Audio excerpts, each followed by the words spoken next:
안녕하세요, 뀨입니다.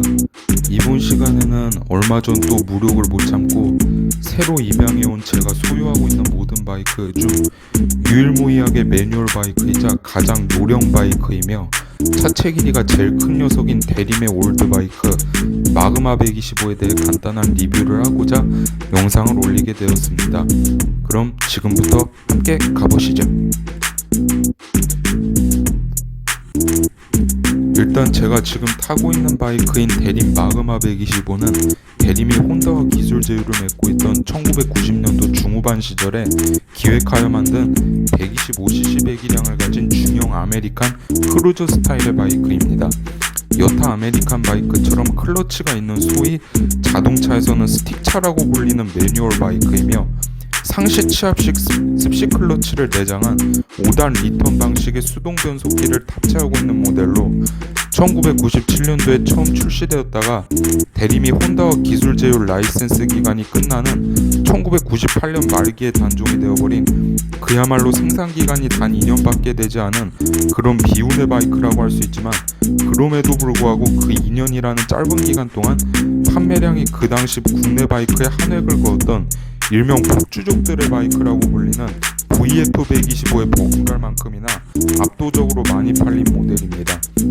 이렇게나 많이 팔릴 수 있었던 이유에는 이 마그마 125만이 갖고 있는 특유의 미려하고 잘 빠진 실루엣과 롱앤로우 스타일의 디자인이 한몫을 하는데, 그도 그럴 것이 이 대림 마그마 125 모델은 당시 이미 일본 현지 내에서 1996년도에 단종된 모델인 혼다 마그나 250이라는 아메리칸 스타일의 바이크 설계 메커니즘과 디자인 아이덴티티를 그대로 카피하다시피 옮겨와 파워트레인만 순행식 V-트윈 2기통 250cc 엔진에서 공냉식 단기통 125cc 엔진으로 마이너 그레이드를 취하고, 여기에 당시 설계 기획에는 없던 좌우로 배분된 메가폰 타입의 쌍발 트윈 머플러를 추가해서 탄생시킨 모델로 배기량 대비 크고 무겁고 있어 보이는 것을 좋아하는 한국인의 취향 저격을 제대로 타겟팅하는 데 성공하였기 때문입니다.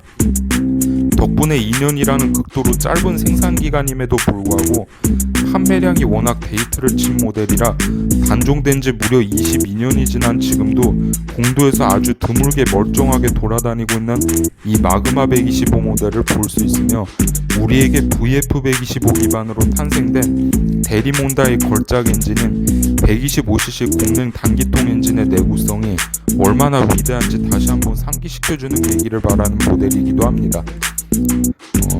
제가 타고 있는 대림 마그마 125 모델의 주행 성능을 말씀드리자면, 배기량 대비 크고 무거운 차체를 감안한다면 그럭저럭 나쁘지 않은 수준입니다.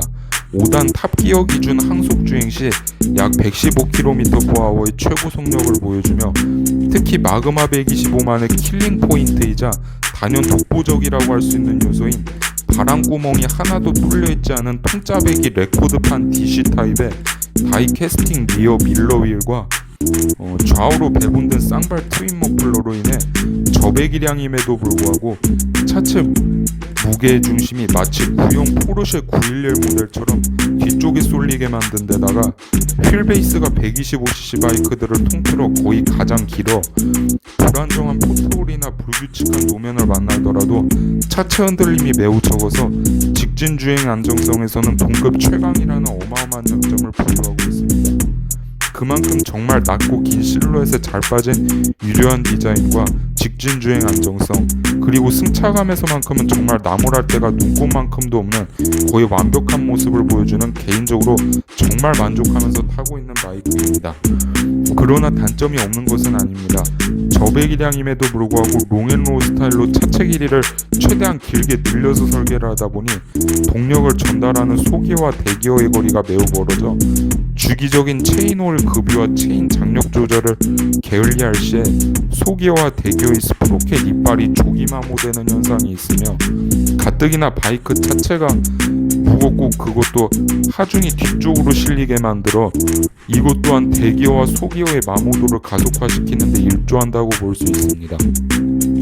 이러한 고질병을 개선하기 위해 마그마 125의 후속 모델인 대림 데이스타에서는 체인 텐셔너를 추가로 장착해 이를 해결하였다고 합니다.